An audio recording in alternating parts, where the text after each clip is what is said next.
Building accounting software for agriculture is not a new concept. So what is it about Ambrook that feels so fresh and unique and innovative? Ambrook is building what we hope is infrastructure where people can, by getting a lot more clarity in the now, can also be much more confident in the future. CEO Mackenzie Burnett and her team uncovered a number of insights while talking to farmers and ranchers early in the process of building Ambrook. For example, one thing unique about ag is many producers are managing a diverse portfolio of businesses. I think that's what people, from the outside, don't realize about ag, is that it is so dynamic and so diverse, actually, in the types of businesses that exist in agriculture. And I think that is something that we're really excited to be able to invest in. Now, with over 18 months of the product out in the market and $29 million in funding, they're ready to bring modern financial tools to more ag producers. You should be able to talk to your books in what's called natural language or human language, be able to chat and say, like, hey, can you project out a budget for me for this enterprise for poultry over the next year? Or how would you compare that to the cattle side of the business? Ambrook's Mackenzie Burnett on today's Future of Agriculture podcast. Hello, fellow Ag Nerd. Thanks so much for joining me for another episode of the Future of Agriculture. My name is Tim Hammerich, and every week you and I get to hear from the founders, farmers, innovators, and investors shaping the future of the ag industry. Today's episode features a pretty intriguing startup, in my opinion, which is Ambrook. I say intriguing, not just because they recently announced a $26.1 million Series A round in this tough environment to raise capital, but because they're focused on what I would consider not a very flashy part of the industry, accounting software. So something that's been around quite a long time, probably one of the early applications of software in agriculture. So on the surface, it doesn't sound like one of those moonshot problems that startups like to spin a narrative around, like mitigating climate change or, feeding billions of people. But those of us who have spent some time on farms or ranches and talking to farmers and ranchers know there are still plenty of opportunities for improvement in this area.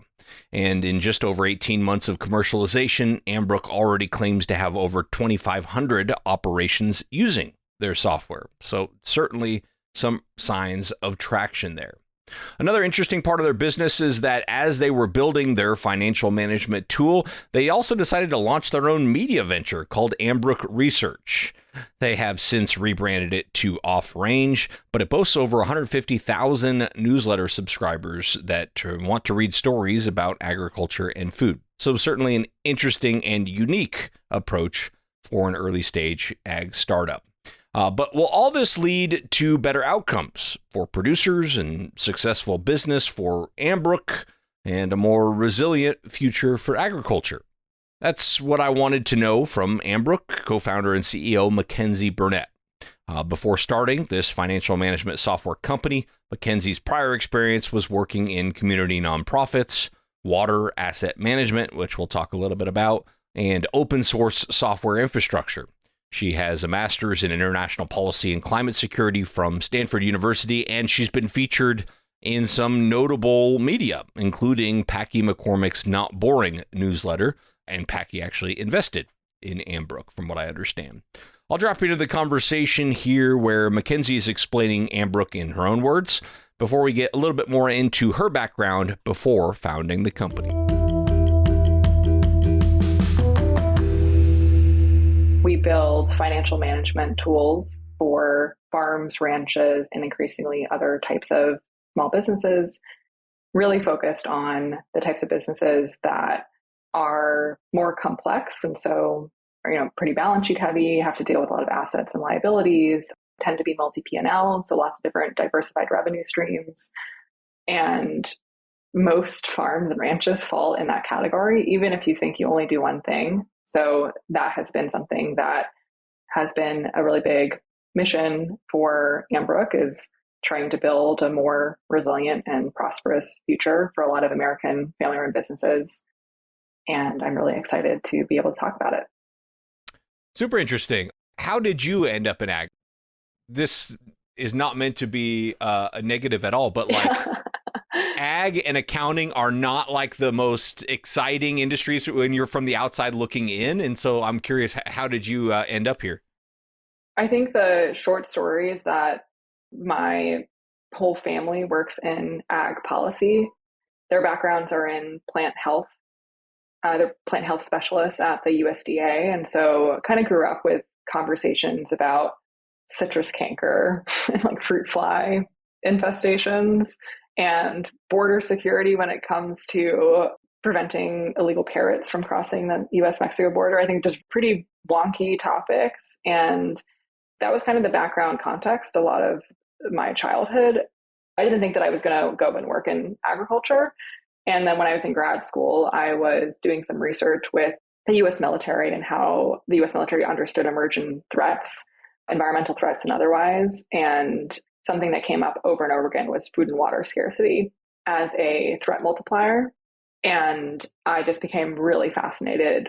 I was reading about it in international context. And then, I was at Stanford at the time for grad school. And so in my backyard, we were having one of what is now much more common, like centennial droughts, and just got really fascinated with how was US agriculture adapting to it and what was the role that ag played in resource management in the United States, and just kind of went down that rabbit hole and spent the summer of 2018 kind of working in ag finance and kind of driving around the Central Valley, talking to a lot of farmers about water, actually, and just kind of fell in love with the whole industry in my own way and wanted to figure out a way to break into the industry. And I think it's really hard. Like, ag is not necessarily an easy industry to break into. And so did everything that I could to learn about it, to talk to people, listen to your podcast, on all these different topics, and try to figure out if there was a way that I could leverage the skill set that I did have, which was software, to kind of help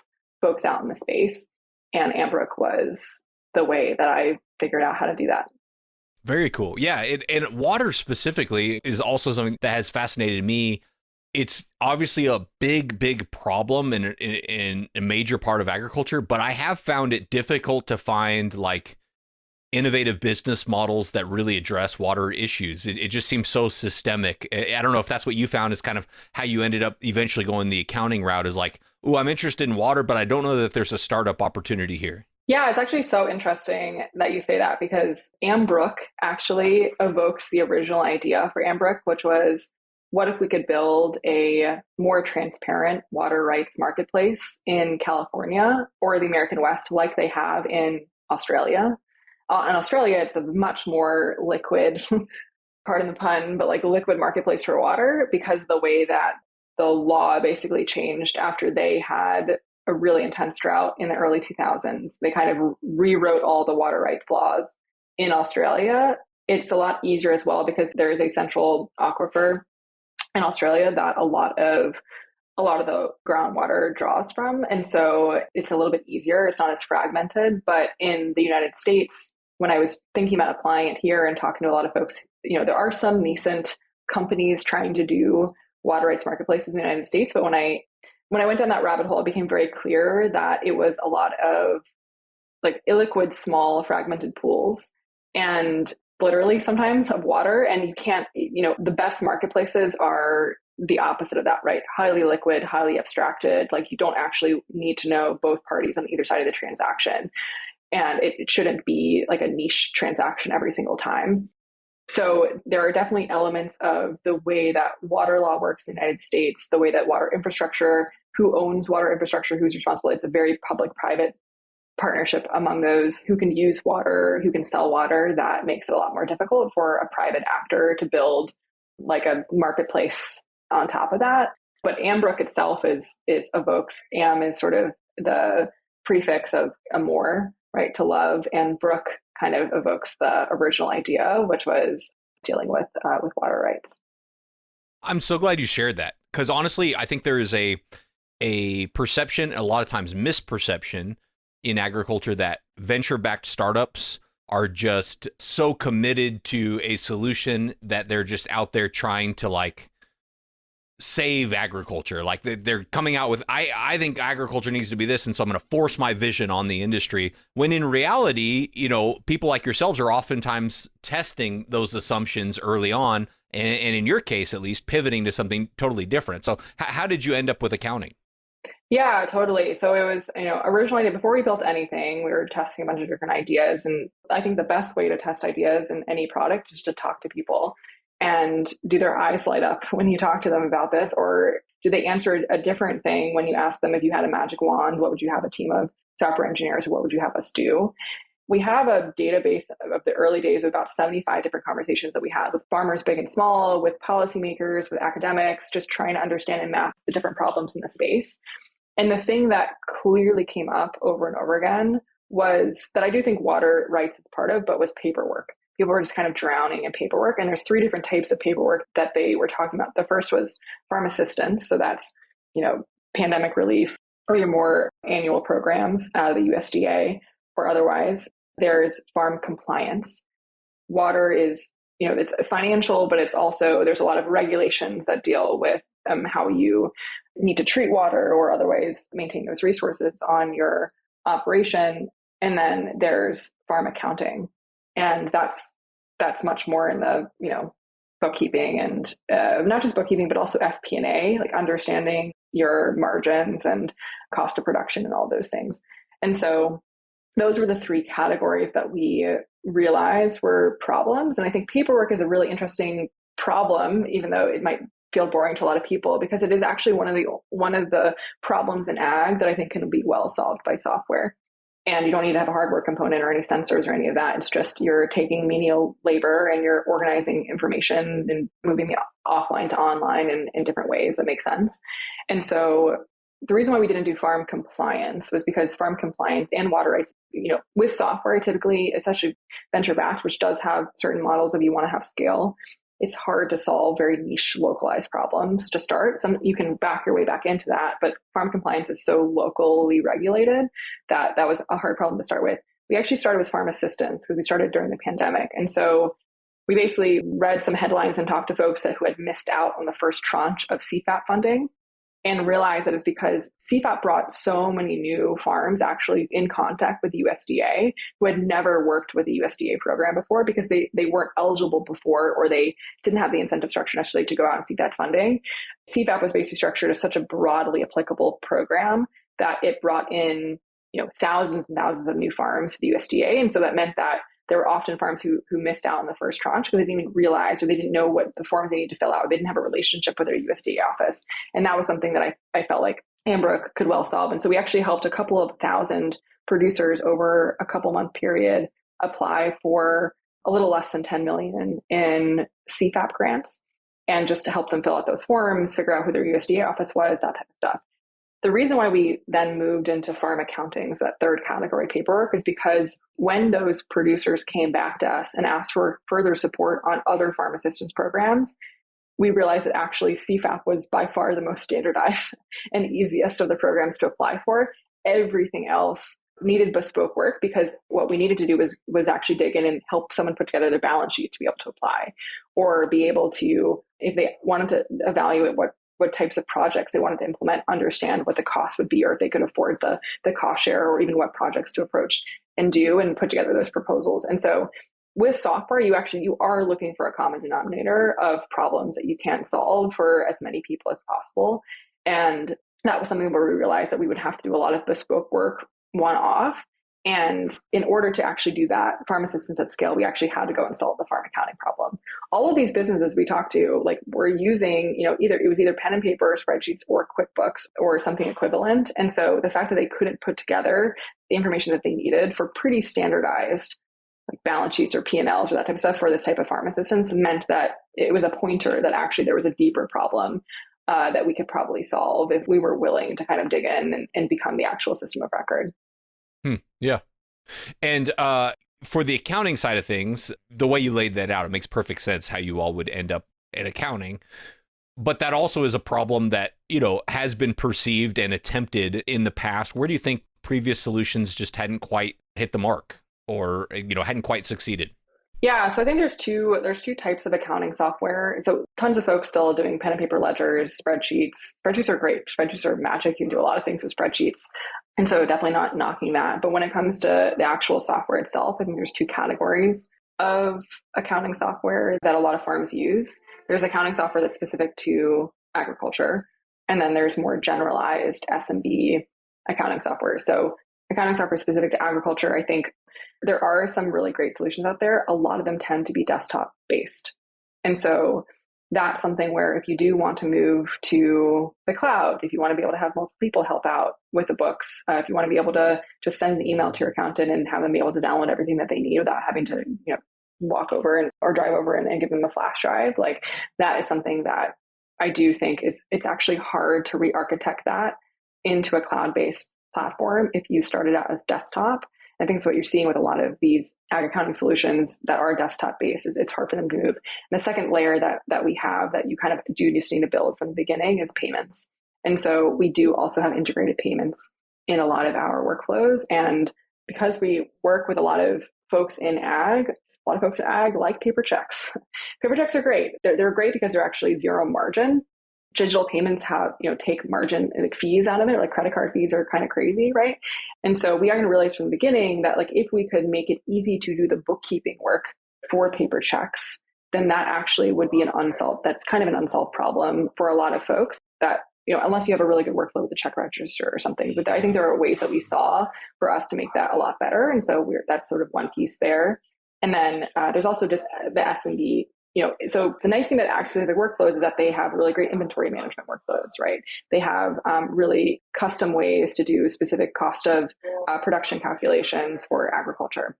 The other piece is SMB accounting software, where you do get it cloud-based, where you do get in the integrated payments, but it's just not built with some of the ag workflows that actually make a huge difference in the difference between doing tax prep and FP&A. I think that's actually what a lot of these desktop-based ag accounting solutions do really well, is the more FP&A side. And by FP&A, I mean being able to calculate your margins, being able to make financial and business decisions based on your books and not just do that for tax prep. So that's sort of like, we kind of built for the intersection. We tried to take the best of both worlds and build it in a way that leverages a lot of modern tools.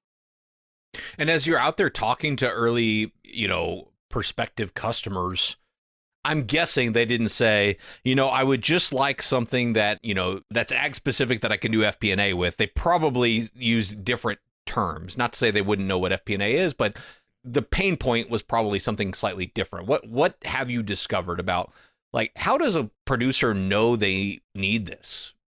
Yeah, so I think there's two ends of the spectrum. And I think Ambrook actually does work with folks who are at both ends of the spectrum, which I can get into why that's a little bit unusual, but I think we've done it because we kind of kept the simple and made the complex possible. But at one end of the spectrum, what we hear is people just feel overwhelmed. They feel overwhelmed by their books. They feel behind. They feel they don't have real-time visibility into things, but they mostly just feel behind, and they kind of dread the receipts and paperwork crunch of tax time. That's one piece. But the other end of the spectrum is people who, specifically the problem that we heard over and over again was it takes a lot of work and or is near impossible to figure out true cost of production. And that's more, understanding your cost per acre, for example, or understanding how much it costs you to produce a pound of milk, or what your margin structure could be, or how much you should sell something for, or you should price something. That understanding of true cost of production is something that we heard over and over again. And there's courses that people take in ag to be able to understand how to actually do true enterprise and then managerial analysis, right? And so we basically saw that we heard that problem, and then you see the support structure in academia and nonprofits, right? In like for-profit services, you see the support structure around ag accounting to actually help folks do the type of book work that yields them the type of results to understand their true cost of production. And that, I think, is a problem that software is really well suited to solve. And obviously, software should work well with the experts in the industry, right? But we just saw that there was so much wrangling and a lot of inefficiency in that our goal is to make it a lot quicker and more efficient for those folks to do it themselves or to work with experts to be able to get to those answers. And so that's sort of the two ends of the spectrum that you kind of hear those problems. But yeah, you're totally right. Like, I think good product starts with really keen listening on the problem and try to understand what that is, and then be able to map that to a potential solution. But sometimes the solutions that people say are actually the right solution. Some folks are really well able to articulate and put their finger on something that would scale to the whole market. And other times folks are citing a solution that actually is just still a symptom of a deeper underlying problem. And your job as someone who's working, trying to build good product, is to dig and dig and dig until you feel pretty good that you got into the root cause. And obviously we've been talking about it this whole time, but I still like to ask the question for you to address it, directly. Make the direct connection for us about how Ambrook succeeding in its mission helps these small businesses to be more resilient, profitable, successful, prosperous. Yeah, totally. So Ambrook is building what we hope is infrastructure where people can, by getting a lot more clarity in the now, can also be much more confident in the future. And I think clarity in the now is required in order to take any level of business risk.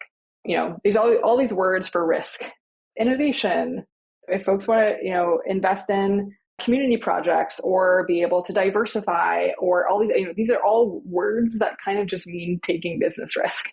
And if you don't actually know your numbers now, you don't actually know whether or not you can scale up something or you need to actually stop doing an activity, right? Like, to diversify is to change what you're doing that has worked fine for a long time.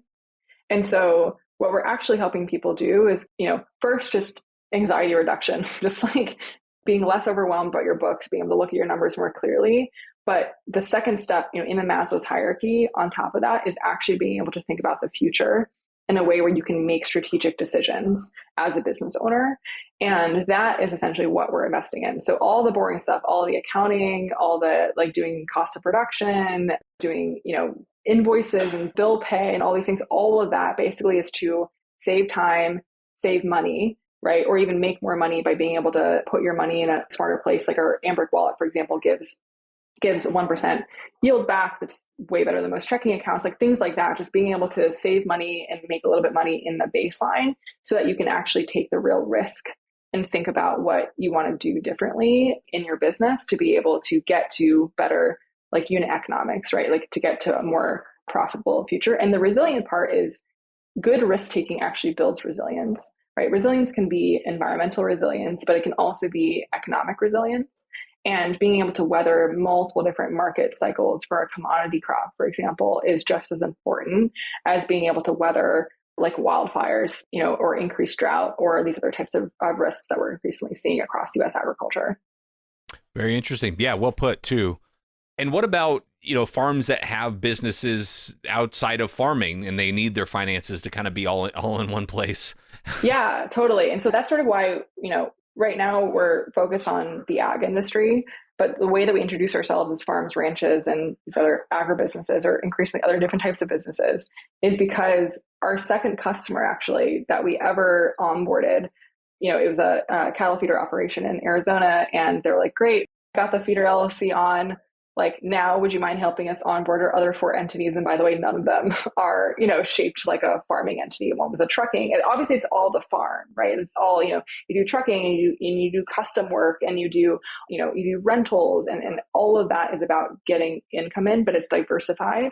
It's actually shaped more like quote unquote other industries than it is about farming itself, farming or ranching. And so I think that honestly that pushed Ambrook in a really positive direction super early on, because it forced us to realize 2 things. 1, that in order to build for ag, we actually had to build outside of ag, right? And 2, that what we were building had a much larger TAM, or total addressable market, so that we actually can be, we can build, something that can expand outside of ag when we do want to start to do that more deliberately, which means that we have a longer, it's a more viable business, especially in a venture-backed ecosystem, which I think tends to be the issue in ag, is that the number of farming customers in the United States is actually not always big enough to be able to build a true venture-backed business around. Yeah, absolutely. And I want to talk more about that, especially the raising money part. But I don't want to leave this point here first, which is you mentioned onboarding. How big of a lift is this to change? Accounting seems like one of those things that's very sticky, which can be very good for a company like yours, but it also could be a big barrier to getting people to try you out. So is that difficult, and how have you addressed that? Yeah, so most of our customers onboard themselves in less than an hour. Really just connecting your accounts. What actually matters more is like how much of the historicals do you want to bring on. We have support for that if folks do want to, backfill. We get folks in two camps. One, folks are kind of like, well, I guess three camps. If you're coming off no software, that's the easiest to onboard. Obviously, you start from the beginning of the year and you have all of your Schedule Fs and everything from previous years, and you have your financial records somewhere stored. That's the easiest. The second category of folks are folks who say, my QuickBooks or whatever is just so messed up that I actually just want to start over. And having Ambrook be a blank slate for those folks actually is like a psychological weight has been lifted. And so you really do need to get to start from scratch and rethink your chart of accounts and all these things. So that category of folks. And then you have the third category of folks who really do want to bring on their historical records. And that's something where we're basically productizing the ability to import from a QuickBooks or from your historical records a lot easier. But we have had folks who do that as well. And our team is here to support it if folks do want to do that. Sure. Yeah, fair enough. And I assume, is it like the business model's SaaS business model? I mean, the customers are paying monthly subscription or something of that effect? Yeah, so we have monthly subscriptions, and then we also, I think the beauty of fintech is that you actually can build a pretty healthy business on fintech revenue without taking more margin from your end customer. You're just ending up taking margin from like Visa that otherwise would just go to Visa or like a bank. And so being in the payments flow actually, I think, is a real win-win for building for especially low margin industries where you do need to make sure you keep the price pretty affordable so that your end customers that you want to work with can make it a core part of their software stack. And I would imagine you consider this part of your marketing, but you all launched Ambrook Research, which does these very interesting articles in all sorts of different areas of agriculture. I know it's been very successful as far as a content platform and distribution there. How has that been for leads for you or for business? Is it translated directly to kind of Ambrook customers? Yeah, Ambrook Research, and we recently just rebranded it as Off Range, in part to give it a little bit more of its independence, is a editorially independent media publication that we started a couple of years ago as an experiment, I would say. And the experiment was because we had just decided to build accounting software, and we're like, oh, this is going to take us a long time to build. And so we wanted to be able to have something about our brand, that was positive and interesting and brought in the right types of people into contact with us. For a while, actually this year was when it got eclipsed, but for a while when we went to conferences, people didn't know about Ambrook, but they did know about Ambrook Research. And so that was pretty interesting. Like, I think that was exactly sort of the point of that. So in terms of actual attribution, yes, we've had customers who have come through Ambrook Research. I think the more important piece actually is around partnerships and around just being part of the conversation really early on in agriculture while we were building out a lot of the product. And now actually that Ambrook Research and now Off Range, which is its new name, we have 150,000 people who subscribe to the newsletter, right? Really high open rates every week. It's a weekly newsletter that comes out, 3 new articles every week. Like, now that it's basically been able to stand on its own 2 legs, I actually think it is, as an editorially independent publication, better off if it starts to have its own brand. I think it's just really interesting that we've kind of incubated this publication and is starting to actually win awards, which I'm super proud of the team for as well. It won the top story of the year from the North American Agricultural Journalists Association this year. And so that's the type of work where, in order for it actually to shine, it probably actually needs to start being its own brand, because it's not meant to be a content arm per se of Ambrook, right? It's meant to be its own publication that has journalistic weight. And that's something that's just an interesting incubation that it was an experiment that happened that I think went pretty well. And now it's sort of increasingly kind of standing on its own 2 legs. That's really cool. Well, I want to talk about raising money, because you just recently announced, and maybe let me let you tell it, Talk to us about kind of what was just recently announced by Ambrook and the process of raising money in this environment. Yeah, totally. So Ambrook, we just announced our $26.1 million Series A, and that brings our total funding to date to 29 million. We raised a seed round as well a couple of years ago. And it was just a really awesome moment to finally be able to talk about it publicly. That is sort of all of our funding to date that we've raised between 2021 and earlier this year. And, I had really been sitting on talking about it publicly. Not that it was really a secret, but just being able to announce it and do some press around it and talk about the story, because I didn't want to talk about our funding until I felt as though we had real proof points in the work that we were doing, because we launched really truly to market early last year. And so we have about 18 months of data points now that we can point to. And with accounting software is like typically runs on yearly cycles. I mean, it's like it is tied to the tax year, and it takes a while to go through a full year of books and actually really be able to look back and be like, what were all the decisions I was able to make during the year? What was the time I saved, et cetera? And so we basically over the past couple of months worked really hard to tell our customer stories through a lot of case studies and find those real proof points, from getting better loan terms to saving tons of time on bookkeeping, to actually being able to have real insight into enterprise profitability for the first time. Those are the types of data points that we wanted to collect, and I think we actually had. And so being able to talk about that now is really awesome. That is great. And so that money kind of, I know you said some of it was raised before, some of it's more recent. What's the plan, I guess, for where that money will go and kind of what you hope to do with it today? Yeah, so the overall theme is for deepen our investment in our customers and the product we can build. There's 3 areas that we're really focused on that funding tranche for. The first is building out the last couple of areas that we really want to be able to have in the product to be able to get to true cost of production really easily. So that's inventory, payroll, and multi-entity management. And so a lot of farms, like I mentioned, that second customer we have are actually just multi-entity. And so doing intercompany reporting and figuring out what parts of the business are losing money is actually kind of complicated. And so being able to get that really native in the platform. And it's something that usually you have to pay for a Sage or a NetSuite to get to. Like QuickBooks Online does not do multi-entity reporting. For example, inventory management is another one, some of those pieces. The second category is deepening our investment in building out a really thoughtful architecture for AI.